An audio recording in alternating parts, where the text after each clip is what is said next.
The head of the baby Jesus was decapitated at a nativity scene, then stolen overnight after a pro-Palestine mob gate-crashed Brussels Christmas markets and chanted Hamas slogans in the street.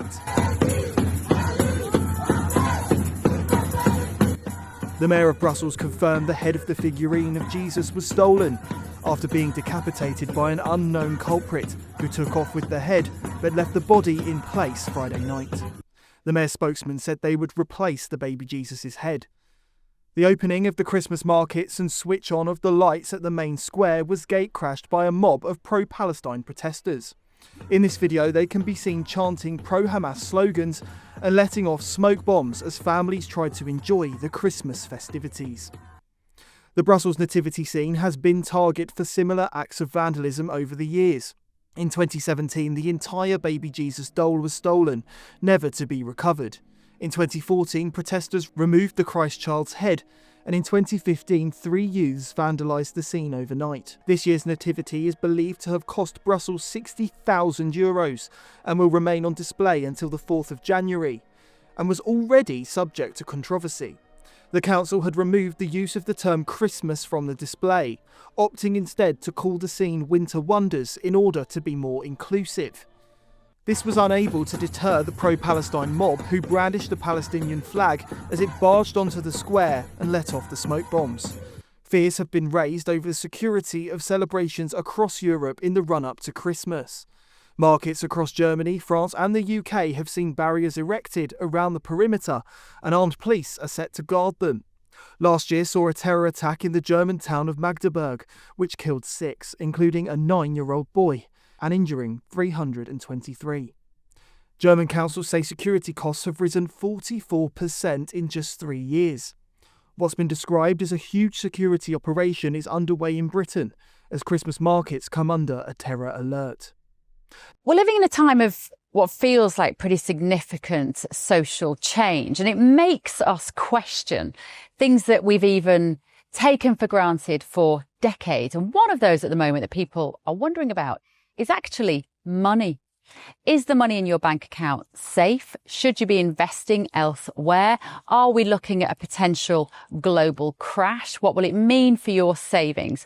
Is there a way that you could be using your money that might be outside of government control even? Well, TallyMoney is potentially one solution. So I'm delighted to say that I'm joined today by the CEO and founder of TallyMoney, Cameron Parry. What is TallyMoney?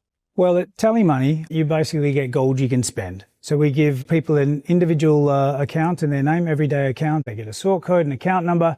They use that account just like they would pounds from their bank, but it's milligrams of gold that we brand as Tally. Okay. Why would you do that, though? What is the benefit to the customer instead of just having a normal pound sterling account? Gold's performance against the pound is above 11% per annum over the last 25 years on average. But we still need money in our daily lives, and we have savings. We know that it's good common sense and prudent to save up for things, not just living credit. You know, whether it's a holiday or a rainy day, your retirement planning, you need to have money in your life, basically, that you can rely on, that's dependable, that nobody meddles with, that nobody can weaponize against you, which is another element of government control when it's the government currency, which we could talk about another time. And it should be pretty simple and straightforward, and that's what we deliver at Tally. And really, we just want people to feel safe and happy with their money. There was a time when the bigger your bank balance, the more confident you felt. Now it's like, I need to do something with it. I can't leave it there. In Tally, you can. Okay, brilliant. Cameron Parry from TallyMoney. Thank you so much. Thank you, Bev.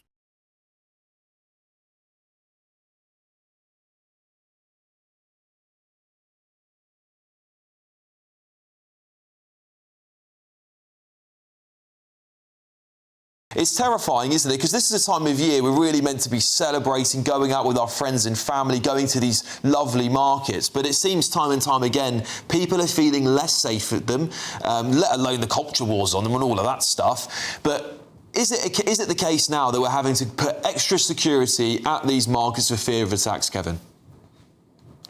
Well, it's disturbing, but I think it's right that extra security is being put in place in areas where there are large crowds, because we know from a numerous amount of attacks, not only in the UK, around the world, essentially Islamist extremists have carried out terrorist attacks on large groups of people. You mentioned one there with smaller numbers, but there have been similar ones at a large firework display in Marseille, 80-odd people killed when the lorry drove through the crowd. Yeah. Many different similar attacks in Germany. So it's quite right that attempts are made, sadly, to minimise the way in which vehicles, such as cars or lorries, can be used as a weapon to murder people.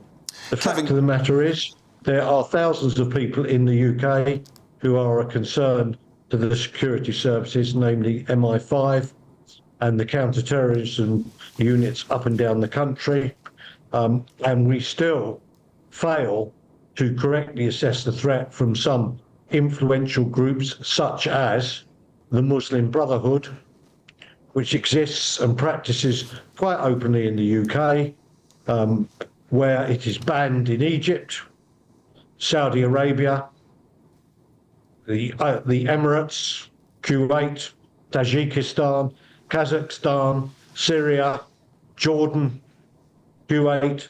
There's a bit of a clue there. They are all Muslim countries, and they regard the Muslim Brotherhood as a serious threat to the way of life in those countries. And yet we in the UK glibly ignore that threat that exists, and we need to acknowledge that there are some extremists off the edge of Islam who carry out these dreadful attacks.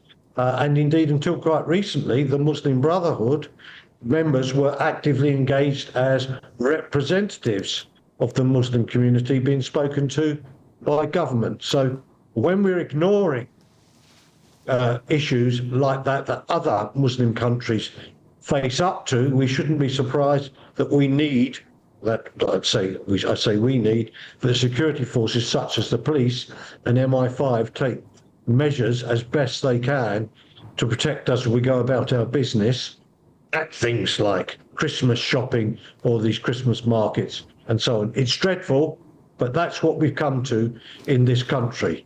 Yes. It's certainly very sad, Kevin. It really is. I think back to my childhood, Christmas markets used to be such a wonderful thing to go to, and I worry now for parents up and down the country looking over their shoulder, people looking over their shoulder.